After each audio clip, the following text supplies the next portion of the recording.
샬롬. 참으로 귀하고 복된 날입니다. 깊어가는 대강절, 이제 며칠 남지 않은 2021년 주님의 은혜 가운데 잘 갈무리하실 수 있기를 바랍니다. 오늘 함께 살펴볼 시편 79편은 BC 586년 바벨론이 유다를 침공했을 때에 유다가 초토화되는 그 상황을 생생하게 그리면서 하나님께 탄원하고 적들을 물리쳐달라고 기도하고 마지막에 하나님을 찬양하는 것으로 끝이 납니다. 오늘 시편 79편은 세 단락으로 나눠집니다. 1절에서 4절, 5절에서 9절, 10절에서 마지막 13절. 이 첫 번째 1절에서 4절은 바로 허물어진 예루살렘에 대한 애통입니다. 지금도 매주 금요일 예루살렘의 통곡예배에서는 이 시편 79편이 낭송된다고 하지요. 오늘 1절은 이렇게 출발을 합니다. 하나님, 이방 나라들이 주님의 땅에 들어와서 주님의 성전을 더럽히고 예루살렘을 돌무더기로 만들었습니다. 주님의 성전을 더럽혔다. 바로 코데시, 2인칭 단수 전미어 코드 쉐카라는 단어를 씁니다. 그러니까 이 성전의 거룩하다는 의미와 더럽혀졌다고 하는 의미를 같이 합해서 바로 하나님의 소유인 이 성전이 더럽혀졌음을 이야기합니다. 그 예루살렘을 돌무더기로 만들었다는 거예요. 예루살렘이 어디입니까? 바로 지난 78편에서 에브라임 지파에서 다윗 지파로 옮기시고 실로에서 시온으로 옮기셔서 세워놓으신 곳이 예루살렘입니다. 근데 바로 그 예루살렘이 돌무더기가 되었다. 바로 하나님이 이제 무너져 내렸다. 오늘 2절에서 3절입니다. 그들이 주님의 종들의 죽음을 하늘을 나는 새들에게 먹이로 내주고 주님의 성도들의 살을 들짐승에게 먹이로 내주고 사람들의 피가 물같이 흘러 예루살렘 사면에 넘치게 하였건만 희생당한 이들을 묻어줄 사람이 아무도 없습니다. 주님의 백성에 대한 그들의 죄악상을 생생하게 그리고 있습니다. 하나님의 기업인 주의 종, 주의 성도들이 어려움을 당합니다. 시체를 매장할 사람이 없어서 그 피가 물처럼 흘러내리고 그 시체가 공중의 새와 들짐승의 밥이 되어버리는 비참한 상황입니다. 병거 바퀴 소리와 함성 소리가 휩쓸고 지나간 이후 남아있는 것은 도처에 흩어진 널브러진 시체들 뿐이고 그리고 그들을 매장한 사람조차 찾아볼 수 없는 참으로 너무도 비참한 상황입니다. 오늘 예루살렘이 얼마나 심각하게 파괴를 당했는지 그 처한 상황을 생생하게 그려내고 있습니다. 4절입니다. 우리는 이웃에게 조소거리가 되고 주변 사람들에게 조롱거리와 웃음거리가 되었습니다. 하나님의 도시, 하나님의 백성들이 세상 사람들에게 하하호호 조롱거리가 되었다는 것이지요. 바로 여호와의 이름이 조롱거리가 되었다.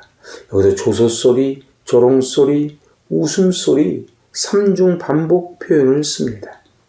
이제 1절에서 4절의 첫 단락을 마친 후엔 5절에서 9절까지 하나님 어느 때까지 지켜보시렵니까? 갚아주십시오 하는 기도를 합니다. 5절입니다. 언제까지입니까? 영원히 노하시렵니까? 언제까지 주님의 진노하심이 불길처럼 타오를 것입니다. 이 여호와의 어느 때까지니까 새로운 단락을 시작을 하면서 예후와라는 신명을 사용합니다. 제가 말씀드리지요. 예후와, 엘로힘, 아도나이. 오늘 시편 79편 짧은 곳에 세 가지 신명이 다 등장합니다. 예후와는 바로 하나님과 이스라엘 백성 사이에 언약을 강조할 때 쓰는 단어가 예후와입니다. 하나님 여호와라고 부르는 것은 그 약속했던 그때를 기억하시지 않습니까? 언제까지 우리를 이렇게 버려놓으시렵니까? 바로 이스라엘은 주님의 땅에 살고 있는 주님의 성도들이지요. 근데 강대국인 바벨론의 침략에 의해 다 뺏겨버립니다. 근데 여호와여, 어느 때까지니까? 우리도 살아가면서 그럴 때가 참 많지요. 하나님, 어느 때까지 보고만 계시옵니까? 하나님, 우리의 모습을 보시지 않습니까? 저들이 조롱을 합니다. 6절에 주님을 알지 못하는 저 이방인들에게나 주님의 진노하심을 쏟아주십시오. 주님의 이름을 부르지 않는 저 나라들 위해 쏟아부어 주십시오. 하나님, 저희가 잘못해서 당하는 고난은 마땅하지만 하나님을 알지 못하는 저 이방 족속들이 우리의 진멸함을 보며 우리를 조롱하고 예후와 우리와 약속을 맺으신 하나님까지 조롱거리가 됩니다. 7절, 그들은 야곱을 집어삼키고 그가 사는 곳을 폐허로 만들었습니다. 야곱은 이스라엘의 12지파를 대표하는 이스라엘을 나타냅니다. 자기들이 삼켜지고 황폐함을 당한 것은 바로 하나님께서 선택해 주신 가나안 땅임을 강조합니다. 이 시인은 지금 계속 예레미야서를 인용을 합니다. 그냥 동시대거든요. 그렇지만 예레미야는 이 고난 가운데 70년이 참으면 회복시켜줄 것이라고 하는 그 회복의 메시지를 지금 암시를 주고 있다는 것입니다. 예레미야 25장 5절입니다.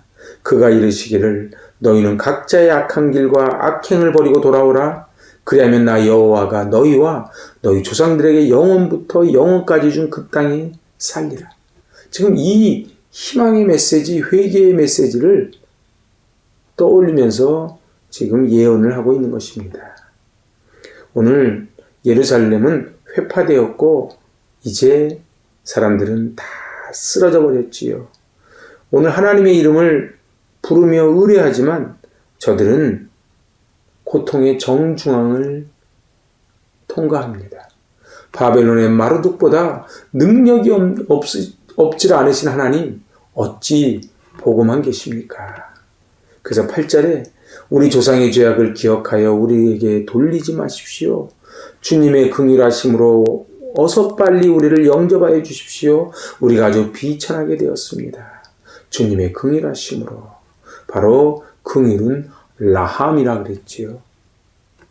태아를 품고 있는 자궁을 나타내는 단어가 라함입니다. 어머니가 당신의 가장 소중한 태아를 그 자궁 안에 품듯 하나님 우리를 보살피시고 우리를 보호해 달라고 기도합니다. 9절입니다. 우리를 구원하여 주시는 하나님, 주님의 영광스러운 이름을 생각해서라도 우리를 도와주십시오.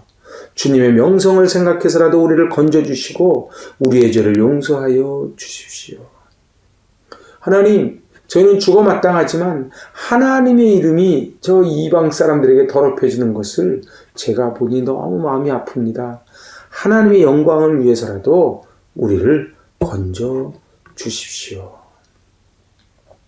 오늘 이 이스라엘 백성들은 하나님의 영광과 자신들의 구원을 함께 이제 공동 운명체로 노래를 하는 것입니다.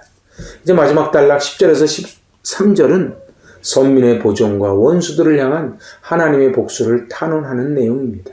10절입니다. 어찌 이방인들이 그들의 하나님이 어디 있느냐 하면서 비웃게 버려두시겠습니까?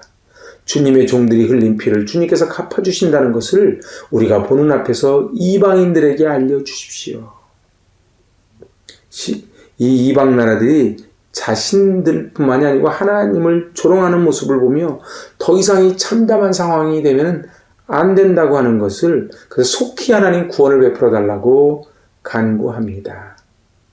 어찌 비웃게 버려두시겠습니까? 그래서 11절입니다. 갇힌 사람들의 신음소리를 주님께서 들어주십시오. 죽게 된 사람들을 주님의 능하신 팔로 살려주십시오. 12절 주님, 우리 이웃 나라들이 주님을 모독한 그 모독을 그들의 품에다가 7배로 갚아주십시오.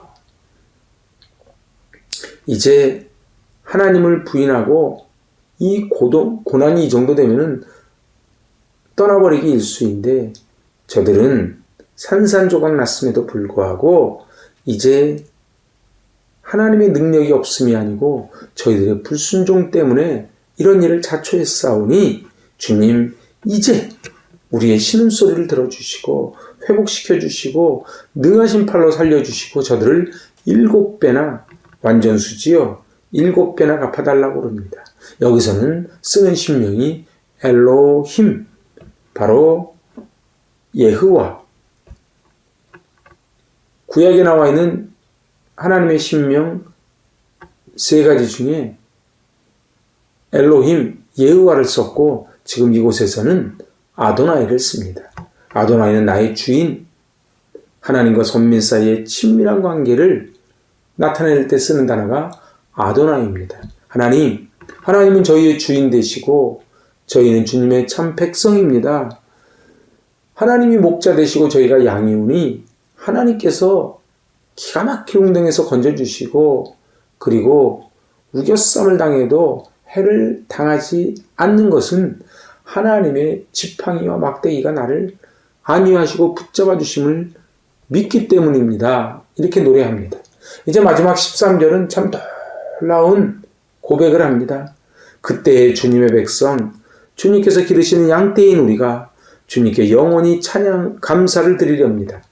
대대로 주님께 찬양을 드리렵니다. 주님께서 기르시는 양떼인 우리, 양과 전쟁의 이미지는 완전히 정반대 아닙니까? 이 성전과 가옥이 폐허가 되었고 시체는 매장할 사람도 없이 널브러져 있고 온 성의 피비린내와 악취가 진동하는 폐허의 현장 속에 아무 일도 없었다는 듯이 하나님은 나의 목자가 되시고 우리는 이제 그 풀을 뜯는 양의 모습, 바로 목가적인 모습을 그리고 있습니다. 어느 때까지니까 부르짖으면서도 여전히 하나님께서 베풀어 주실 것을 믿고 하나님을 찬양하고 하나님께 감사합니다. 전쟁의 상흔이 생생하게 남아있는 참혹한 절망의 현장에서 본시를 시작한 시인은 이제 마지막에는 하나님께 감사합니다. 하나님을 찬양하겠습니다. 고백하며 마치는 것이지요. 이런 비밀이 어디 있을까요? 그것은 바로 하나님을 신뢰하기 때문에 그렇습니다.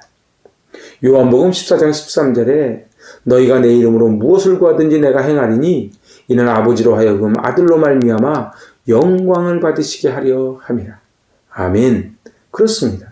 하나님 영광을 받아주십시오. 우리가 잘난 것이 있고 우리가 성결해서가 아니고 하나님의 자녀이므로 우리에게 하나님께 영광 돌리게 해달라고 기도하는 것입니다. 오늘 이 말씀에 시사하는 바는 4가지입니다. 첫째는 뜻하지 않은 고난에서 나는 어떻게 반응할 것인가. 둘째는 내 신념과 가치관이 무너지고 내 삶의 자리가 무너졌을 때도 하나님을 신뢰할 수 있는가. 세 번째는 고난당할 때 나는 과연 이 모든 것을 하나님께 맡길 수 있는가. 그리고 네 번째는 과연 나는 하나님께 감사하고 찬양할 수 있는가. 이 상황은 비참한 상황입니다. 회복이 아닙니다. 비참한 상황 가운데 나는 하나님을 찬양하렵니다. 나는 하나님께 감사하렵니다. 이렇게 마치는 것이지요. 오늘 이 깊어가는 대강절 우리의 삶의 자리가 마치 BC 586년 이스라엘이 당하듯 참으로 비참한 실패의 어려움의 상황일지라도 시편 기자가 마지막 13절에 고백하듯 나는 영원히 하나님께 감사하렵니다. 찬양하렵니다. 고백하며 승리하는 저 여러분 되시길 바랍니다. 아멘. 기도하십니다. 때로는 한계 상황에 내몰리기도 하고 넘어지기도 하지만 그리고 그 상황과 상관없이 그럼에도 불구하고 주님만을 바라보기를 원합니다.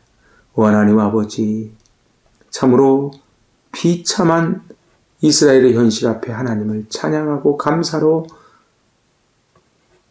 끝을 맺는 이 시편 79편을 통해 저희들이 살아갈 방향을 잡습니다.